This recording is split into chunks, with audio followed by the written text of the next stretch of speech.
प्रिय श्रद्धालुजन, आज हम जिस ग्रंथ का आरंभ करने जा रहे हैं वह कोई साधारण ग्रंथ नहीं है। यह तो स्वयं भगवान श्री कृष्ण के श्रीमुख से प्रकट हुई दिव्य वाणी है। गीता केवल शास्त्र नहीं बल्कि जीवन जीने की कला है। जब अर्जुन रणभूमि में मोह और संशय से भर गए, तब श्री कृष्ण ने उन्हें धर्म, कर्तव्य और आत्मज्ञान का उपदेश दिया। वही उपदेश आज भी हम सबके लिए उतना ही प्रासंगिक है जितना 5000 वर्ष पूर्व था। गीता हमें सिखाती है कि जीवन में कितनी भी कठिनाइयां क्यों न आए, मोह और निराशा से ऊपर उठकर अपने कर्तव्य और सत्य के मार्ग पर अडिग रहना चाहिए। इसमें भक्ति है, ज्ञान है, कर्म है और सबसे बढ़कर है आत्मा का परम सत्य। आज की भागदौड़ भरी दुनिया में जहां मनुष्य तनाव, चिंता और असंतुलन में जी रहा है, वहां गीता का प्रत्येक श्लोक जीवन में प्रकाश का दीपक बन सकता है।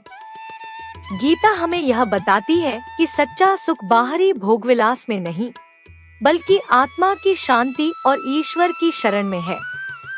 अतः आइए हम सब मिलकर श्री कृष्ण के इन दिव्य वचनों को सुने, समझें और अपने जीवन में उतारने का संकल्प लें, क्योंकि गीता केवल पढ़ने का ग्रंथ नहीं बल्कि जीने का मार्ग है। प्रिय भक्तजनों, गीता का प्रथम अध्याय अर्जुन विषाद योग कहलाता है। यह अध्याय हमें उस स्थिति का दर्शन कराता है जब मनुष्य धर्म और कर्तव्य के सामने खड़ा होकर मोह और करुणा में डगमगा जाता है। संजय दिव्य दृष्टि से सब देख रहे हैं और धृतराष्ट्र से कहते हैं कि कुरुक्षेत्र की धर्म भूमि पर दोनों सेनाएं आमने सामने खड़ी हैं। दुर्योधन द्रोणाचार्य के पास जाकर अपनी सेना की शक्ति का वर्णन करता है, परंतु भीतर से वह भयभीत भी है। यह हमें बताता है कि जब मनुष्य अन्याय के मार्ग पर चलता है तो उसका आत्मविश्वास कमजोर हो जाता है। फिर दोनों सेनाओं में शंख बजते हैं। अर्जुन और श्री कृष्ण का शंखनाद विशेष रूप से गूंजता है। यह केवल युद्ध का संकेत नहीं बल्कि धर्म और अधर्म की भिड़ंत की उद्घोषणा है।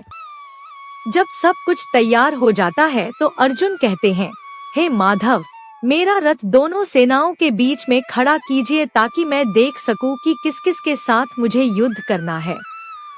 श्री कृष्ण रथ को बीच में ले जाते हैं और अर्जुन देखते हैं कि सामने उनके अपने बंधु, मित्र, गुरु और बड़े बुजुर्ग खड़े हैं। यह दृश्य देखते ही अर्जुन का हृदय द्रवित हो जाता है।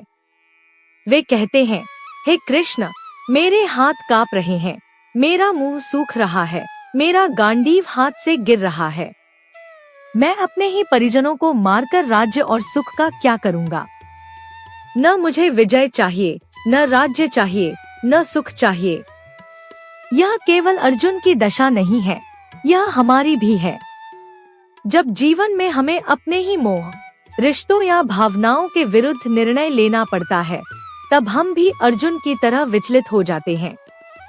आज का मनुष्य परिवार के मोह में सत्य का साथ नहीं दे पाता, मित्रता या लाभ के कारण अन्याय पर चुप हो जाता है, कर्तव्य से भागता है क्योंकि सामने अपने ही लोग खड़े होते हैं।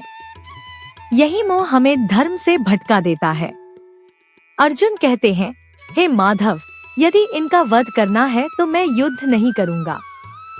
अपने गुरु और बड़ों को मारकर जीने का कोई अर्थ नहीं है।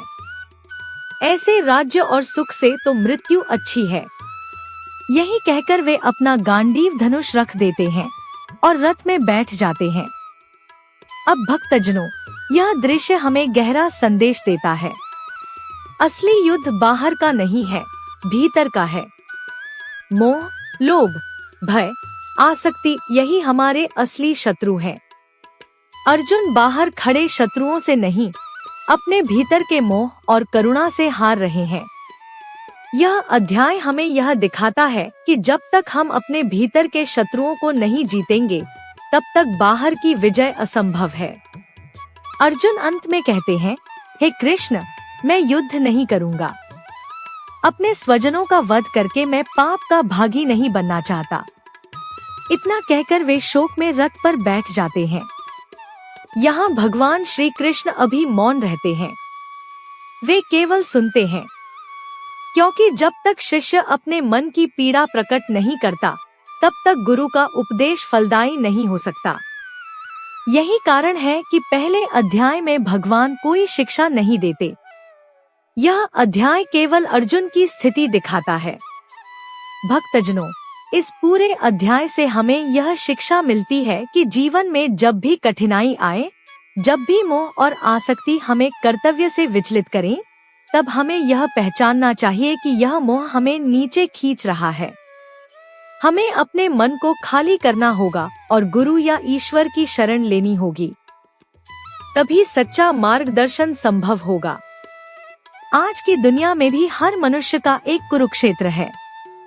कहीं परिवार का मोह, कहीं धन का लोभ, कहीं समाज का दबाव, कहीं भय और असुरक्षा, यही सब हमारे लिए युद्ध भूमि है। प्रश्न यह है कि हम अर्जुन की तरह हथियार डाल देंगे या कृष्ण की शरण लेकर धर्म और कर्तव्य का मार्ग अपनाएंगे। अर्जुन विषाद योग हमें यह सिखाता है कि मोह और शोक जीवन में आते हैं, लेकिन वे अंत नहीं हैं।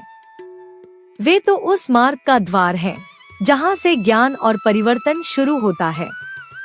जब हम स्वीकार करते हैं कि हम भ्रमित हैं और ईश्वर की शरण लेते हैं, तभी सच्चा समाधान मिलता है। इस प्रकार पहला अध्याय हमें यह समझाता है कि दुख और विषाद जीवन का अंत नहीं, बल्कि नई यात्रा का प्रारंभ है।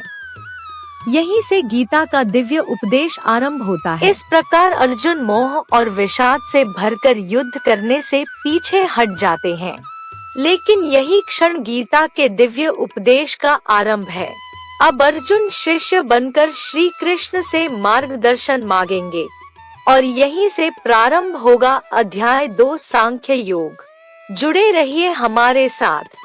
अगले अध्याय में सुनेंगे श्री कृष्ण का अमर ज्ञान।